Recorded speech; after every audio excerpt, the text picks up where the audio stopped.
I thought the key to the game tonight was the first 7 or 8 minutes in the second half. I thought we did a really good job defensively for the first time of the game. That led to some fast break baskets that kind of gave us a little bit of a lead. I didn't think our intensity was great tonight, but I think we have to learn how to play at home, and it's a different animal than playing on the road. And I think that's a learning process for this group. I thought we did a really good job tonight from the foul line, but other than that, that's a hard team to guard. You know, they play 4 smalls, and kind of takes away from us having Bobby on the floor at times, and you know, at the end of the day, you know, a win's a good win anytime you can get it.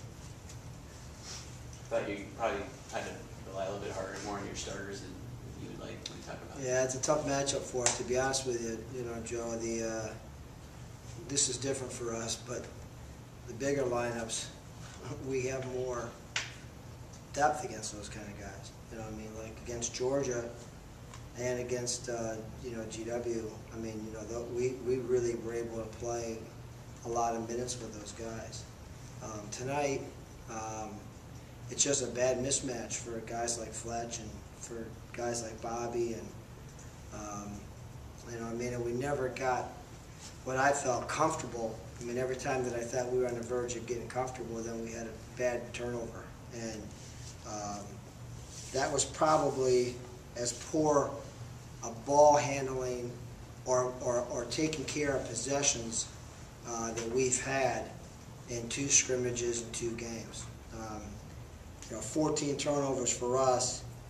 You know, having 7 from 2 guys, it does not make me very happy.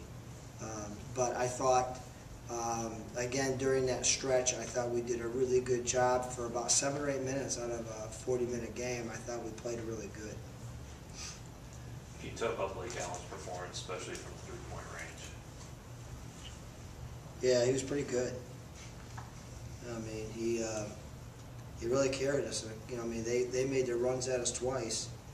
I think you know, probably the nicest play of the night that really gave us kind of like to put the game was he made one, and then we came back down and we finally got a, you know, pretty good stop, and KP drove it and kicked it out to him again, which, you know, which took it from, we were up 11, he made the first one in from the left side, the second one from the right. All of a sudden he went from 11 to 17 on 2 trips. And that's what he does. I think one of the things that's nice about our rotations a little bit this year is that if DJ can play a little bit better, and he really played great on the 2 away games, it kind of gives us a chance to move Blake over to the 2 guard spot, which, you know, will allow us to you know, put him, I think, in a position where he can come off some doubles a little bit quicker. Makes my life a little bit easier trying to figure ways to, you know, trying to make 3 to 4 passes to get him a shot. Maybe talk about 3 games in 3 days, you know, challenge. Yeah, this is, you know, I really, you know, and you've heard me say this, you know, I think the beginning of this year for us was it's a gauntlet schedule. I mean, it really is. You know, to play at GW, obviously it was a good win. You play there Saturday, you know, you take a flight, you get down there, you play on Monday.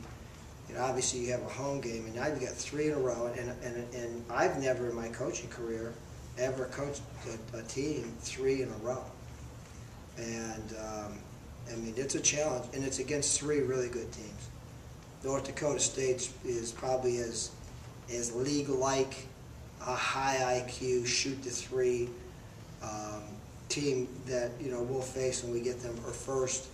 James Madison is just athletic and big, and you know, they play in the CAA with, you know, that VCU group, and then you got the home team that you got last. So we've got a challenge, and then you come home to Kent. So you know, somebody down in Georgia asked me this question. They said, "Who does your scheduling?" And I, you know, as Joe would say, gave him my little smile. And he says, "Well, man, it's not very smart." And I said, "Thanks." you know, and when you really stop to think about it, the start of the year, you know, it's a brutal stretch, but I give our guys credit. I mean, you know, we've really battled, and now we've got a major challenge ahead of us. There's one thing you want to work on before you get into those 3 games where you have a few practices. What is it? Is it the beating the trap maybe that they used at the end of the game? Yeah, it was, you know, keeping our identity, knowing who we are. I mean, you know, we were so good. I mean, the nice thing about the Georgian game was that you could see it. I mean, you obviously were, you know, if you watched it on TV, you could see it. And you know, we were so good basketball IQ and playing into our strengths, and you know, winning. You have to be able to handle winning. I've talked about it since we got on the plane out of Georgia. I have talked about the importance of staying grounded in your fundamentals and grounded in team play.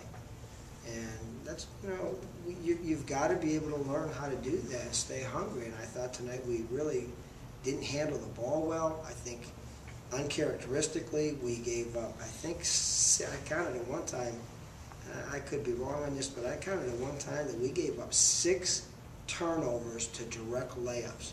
That's 12 points. You just can't play winning basketball like that. And obviously it was a good win for us. But we have a huge challenge. If we play like that in these coming games, we're in trouble.